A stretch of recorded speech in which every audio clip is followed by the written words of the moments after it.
Hello friend and welcome to the Slowest Sim Driving channel on YouTube, where today I'm going to be reviewing Thrustmaster's crazy new sim racing wheel. No, it's not the T818, it's not the T248. This is the new Thrustmaster ESWAP steering wheel module.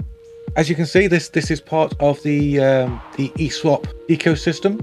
This retails for about £30 on its own. But you can do what I did, you can get it as part of the Forza Edition ESWAP XR package. Let me show you that. That's this. This has just come out. I'm going to be doing a separate video on this because it's quite a complex piece of equipment. Before we start, the disclaimers that I have to do. I paid my own money for this. I'm not affiliated with Thrustmaster in any way. Thrustmaster have no say over my creative content. I'm going to be completely honest about whatever this is. Alrighty then, apologies for the strange angle. The camera did have a little bit of trouble actually focusing on this device for some reason. I had to lighten up the area and such like. So we're gonna fit the module where I can get it with my little thumb, which is going to be here. We'll put the steering module there, and also what I want to do is have this feeling the same way my PlayStation controller feels, because that's what I'm used to. So we're going to use this tool, and we're just going to pick out the D-pad and reposition that there. So what we have now is this steering module here, which has a 90-degree throw from here to here, which isn't a lot. That means I'm going to be on lock a lot. Not quite sure how that's going to play out. We could test this in Forza, but it's made for Forza, so it'll probably be great in there. Instead, I want to take a look at some different ways of playing with it, starting with quite a serious sim, actually. Alrighty then. So here we are in ACC. Okay, so first things first, how does the feedback feel? Well, there's no actual feedback through the wheel, of course. It has Thrustmaster's patented centering technology, apparently, which to me feels like a spring. The actual feedback motors are down where my little fingers are, so they're quite a distance away from the wheel.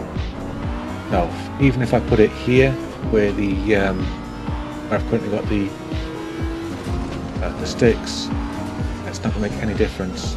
Also, the feedback's quite nondescript as well, to be honest. There are controllers out there that will give you a lot more information. A pity, but we're not reviewing the controller right now, we're reviewing the wheel. As you can see, the wheel can be used quite accurately. There's a bit of accuracy in it if you can get used to it. We're finding it easier to go right than left, which sounds crazy, but you know, it's push-pull. Way! Oh. A demonstration of just how easy it is to overcorrect with this wheel. No, I mean, it's not terrible. If you don't want to set your wheel up, or you haven't got space for the wheel, or you know, anything like that, you could do it, you could use this. The thing is, you're not going to get the same level of immersion you get from a full wheel setup. All you're going to get is, well, a controller with a little wheel on it, really. Now that 90-degree throw, of course, being 45 degree in the direction, makes it so easy to oversteer. But when it comes to playing a full-on sim, you might find that you're going to struggle, especially if you've got a car that needs a little bit of correcting. Spend enough time with this, I'm sure you can get fast with it.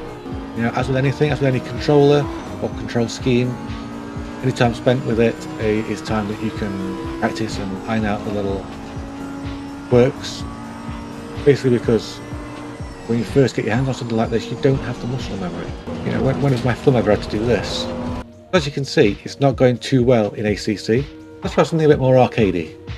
So some way you'd expect this controller to shine is playing arcade games, because in arcade games you don't have to make micro connections and worry about weight transfers to the same degree as you would in a pure sim. And I've got to be honest with you, it does feel alright. Apologies for any blurriness on the game capture here. I had a little issue actually trying to capture this game in the right resolution, so that's just me not understanding something in OBS for this particular title. But yeah, it's got a very natural feel to it.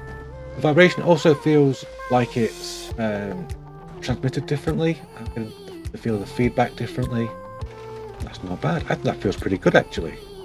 I could definitely see myself playing this game regularly with this wheel. Let's put this into context. The steering module is a gimmick. Absolutely straight up a gimmick. There's nothing about it that is necessary. There's nothing about it that's going to give you an advantage.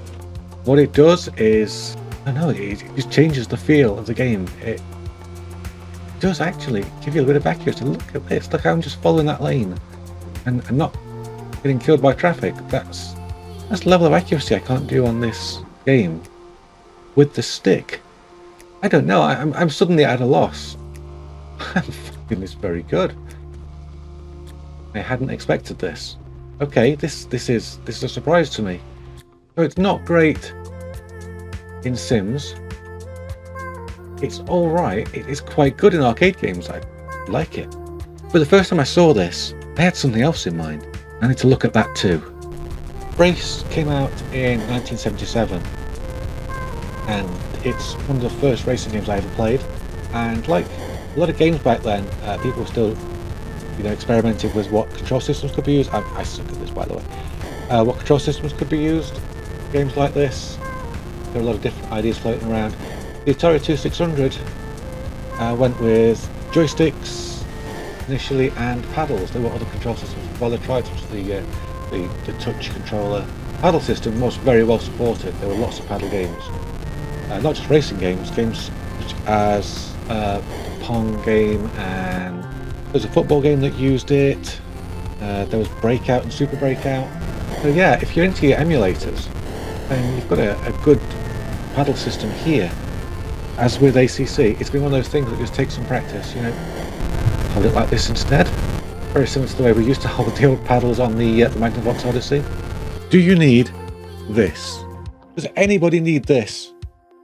Well, no. I mean, nobody in the world needs this. This is...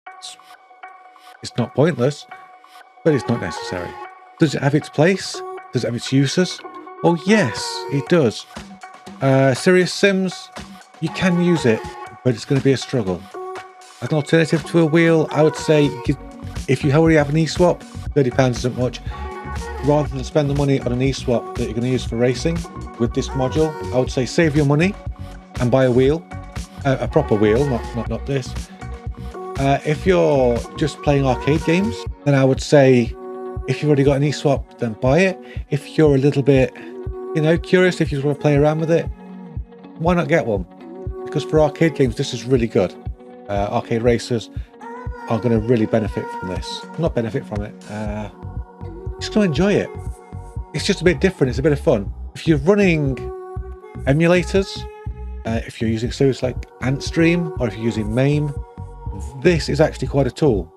Now this is very quick and easy to set up because it emulates the left stick. By emulating the left stick, you've automatically got your control system there for racing games, or for games like Breakout or Pong or anything else that requires very accurate inputs.